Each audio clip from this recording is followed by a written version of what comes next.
Test पे test दिए जा रहे हो पर स्कोर वही का वही, नो मोर चेंजेस, मार्क्स नहीं बढ़ पा रहे हैं। तो आज की वीडियो आपके लिए बहुत इंपॉर्टेंट होने वाली है। लेकिन इससे पहले यदि आपने इस चैनल को सब्सक्राइब नहीं किया हो तो प्लीज़ सब्सक्राइब कर लीजिए ऐसी इंपॉर्टेंट वीडियोज़ जानने के लिए। और हाँ, इस वीडियो के लास्ट में मैं मेरी टेस्ट स्कोर कैसे वेरी किया करते थे थ्रू आउट द ईयर ये बताने वाला हूँ। तो चलिए शुरू करते हैं। Hey guys, welcome and welcome back to my YouTube channel, myself Kartik Singh. तो आज हम दो चीज़ों पर बात करने वाले हैं। फर्स्ट है कि मॉक टेस्ट में मार्क्स नहीं आ पा रहे हैं, तो इसका मेन रीज़न है lack of well and good test analysis. Second point है टेस्ट का एनालिसिस कैसे करें। देखो भाई, मॉक टेस्ट में मार्क्स नहीं आना और टेस्ट का एनालिसिस अच्छे से नहीं करना, ये दोनों एक ही बात है। टेस्ट का अच्छे से एनालिसिस नहीं करोगे तब तक तुम्हारे मार्क्स नहीं बढ़ पाएंगे। तो अब मैं आपको बताने वाला हूँ कि टेस्ट का एनालिसिस कैसे किया जाता है और मैंने कैसे। सबसे पहले तो तुम्हें टेस्ट के उन 3 घंटों में बिल्कुल कूल एंड काम माइंड से एंड बिना प्रेशराइज हुए टेस्ट देना है। और फिर घर आकर या रूम पर आकर सबसे पहले तो आंसर की से आंसर चेक करने और बिना मोटिवेट और डीमोरलाइज हुए उसी दिन टेस्ट का अच्छे से एनालिसिस बात करते हैं कि मॉक टेस्ट में मार्क्स नहीं आ पा रहे हैं। तो टेस्ट में बहुत सी तरह की गलतियाँ होती हैं जिन्हें अपन सिली मिस्टेक्स का नाम दे देते हैं, जिनसे तुम्हारे मार्क्स नहीं आ पाते हैं। और जब तुम टेस्ट का अच्छे से एनालिसिस करोगे तब तुम्हें उन गलतियों का पता चलेगा। मैं कुछ मिस्टेक्स बताने वाला हूँ जो मेरे और मेरे फ्रेंड्स के हुआ करती थी। और यदि इन पॉइंट्स में आपकी मिस्टेक्स कवर ना हो तो प्लीज़ आप कमेंट कीजिए, मैं कमेंट में उसका आंसर दूंगा जरूर। फर्स्ट है कि क्वेश्चन अच्छे से नहीं पढ़ा। क्वेश्चंस में कुछ बोल्ड या हाईलाइटेड वर्ड्स जैसे correct, incorrect, not correct, not true, not false, ऐसे वर्ड्स दिए होते हैं। सेकंड है, कुछ लोग होते हैं लाइक मी कि जो टेस्ट से पहले बहुत सारे क्वेश्चन प्रैक्टिस करते हैं, तो वो टेस्ट के टाइम पर क्वेश्चन के स्टार्टिंग वाला पोर्शन पढ़ते ही वो उस क्वेश्चन की इमेज अपने माइंड में बना लेते हैं बिना क्वेश्चन को पढ़ी कि ये क्वेश्चन पूछना क्या चाहता है। इस कारण से ये गलती होती है, ये होती है ओवर स्मार्टनेस की वजह से, क्योंकि वो बच्चे उस क्वेश्चन से रिलेटेड क्वेश्चन पहले किए होते हैं, इसलिए उन्हें दूसरा क्वेश्चन दिमाग में आ जाता है। थर्ड है कि टेस्ट पेपर में स्पेस ना होने की वजह से वर्ड्स या लेटर्स का ओवरलैपिंग हो जाता है, जिससे कैलकुलेशन गलत हो जाती है और वो क्वेश्चन अपना गलत हो जाता है। फोर्थ है कि मैच द फॉलोइंग वाली क्वेश्चंस में अपन क्वेश्चन पेपर में मैचिंग तो सही कर देते हैं, लेकिन पेपर के ऑप्शंस भरते टाइम पे अपन वहाँ गलत कर देते हैं। और फिफ्थ है कि ओ एम आर ही गलत फिल कर देते हैं, जिसकी वजह से अपने आते हुए मार्क्स भी नहीं आ पाते हैं और इससे अपन को बहुत दुख होता है। अब बताता हूँ इन सब के सोल्यूशन। फर्स्ट है क्वेश्चन को अच्छे से माइंडली पढ़ो और क्वेश्चन में जो बोल्ड या हाईलाइटेड वर्ड्स जैसे करेक्ट, नॉट करेक्ट, इनकरेक्ट ये दिए होते हैं तो इन्हें अलग से सर्कल कर लो, तो तुम्हारी ये वाली गलती कभी नहीं होगी। सेकंड है कि क्वेश्चन को पूरा धीरे धीरे दिमाग से और अंडरलाइन कर करके पढ़ना। क्वेश्चन की स्टार्टिंग वाले पोर्शन को पढ़कर ही उस क्वेश्चन को अटेम्प्ट करने की कोशिश मत करना। थर्ड है टेस्ट के न्यूमेरिकल्स को प्रॉपर स्पेस में सोल्व करना, इसलिए वर्ड्स या लेटर्स को न तो बहुत छोटे और नहीं बहुत बड़े करना, इसलिए मीडियम साइज़ के लेटर ही यूज़ करना अपने पेपर अटेम्प्ट करते टाइम पे। फोर्थ है कि मैच द फॉलोइंग वाले क्वेश्चंस मेरे बहुत ज़्यादा गलत हुआ करते थे।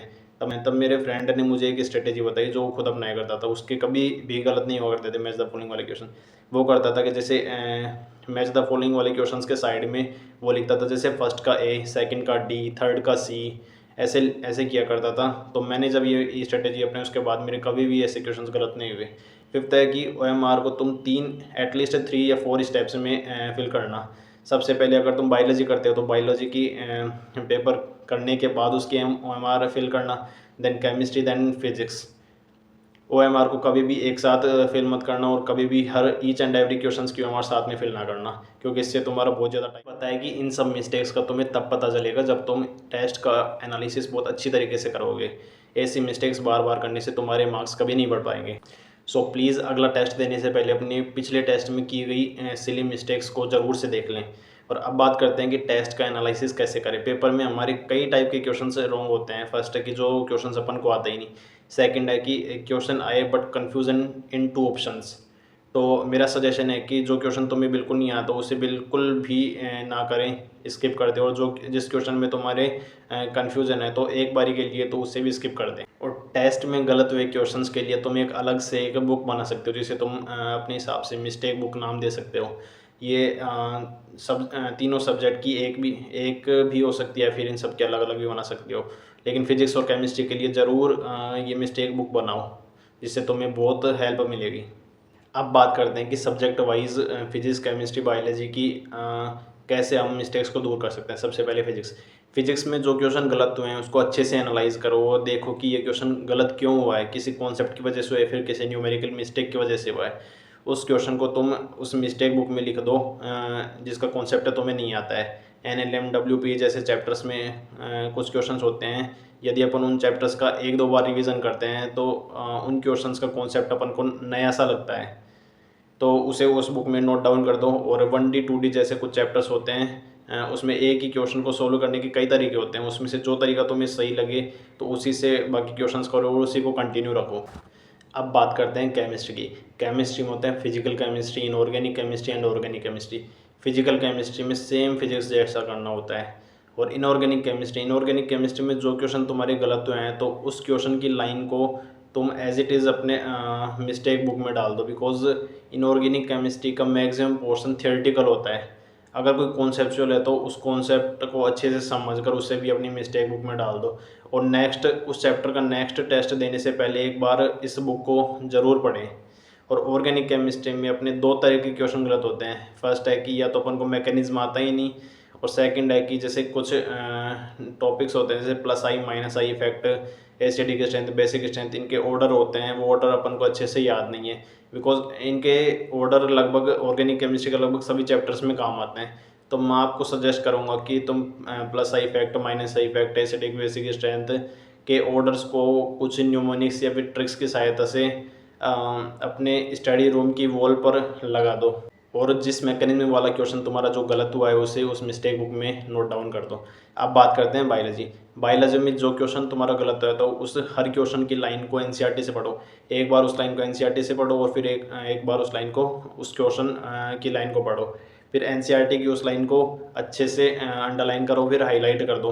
और यदि कोई क्वेश्चन है उसकी लाइन NCERT में नहीं मिलती है तो NCERT की साइड वाली स्पेस में उस क्वेश्चन को as it is note down कर दो। बायोलॉजी में कुछ यूनिट्स होती हैं जिसमें वहाँ साइंटिस्ट का इंट्रो दिया होता है, तो उस इंट्रोज की मेन पॉइंट को उस इंट्रो के ऊपर या फिर नीचे एक साथ डाउन कर दो, जिससे नोट डाउन कर दो, जिससे पढ़ने में बहुत ज़्यादा आसानी हो जाएगी। और बायोलॉजी में कुछ चैप्टर्स होते हैं जैसे सेल बायोलॉजी एंड इवोल्यूशन जैसे कुछ चैप्टर होते हैं, उसमें जितने भी डेट्स एंड ईयर्स दिए होते हैं उन सबको एक जगह नोट डाउन कर लो NCERT में ही, जिससे तुम्हारे बायो पढ़ने में बहुत आसानी हो जाएगी और टाइम भी बच जाएगा।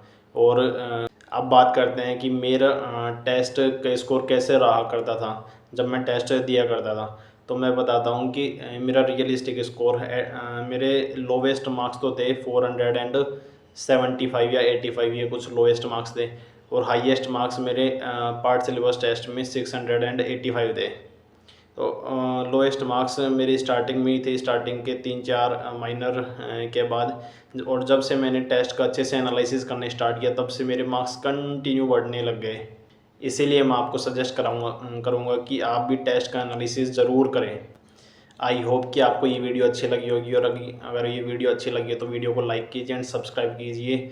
और बताइए कि तुम्हारी किस तरीके की मिस्टेक्स होती हैं मॉक टेस्ट के दौरान जो इस वीडियो में कवर नहीं की मैंने, तो उसे कमेंट बॉक्स में लिखिए और मैं उस कमेंट का रिप्लाई ज़रूर दूंगा। So thanks for watching this video. मिलते हैं नेक्स्ट वीडियो में एक नई स्ट्रेटेजी के साथ। तो till then take care and keep studying.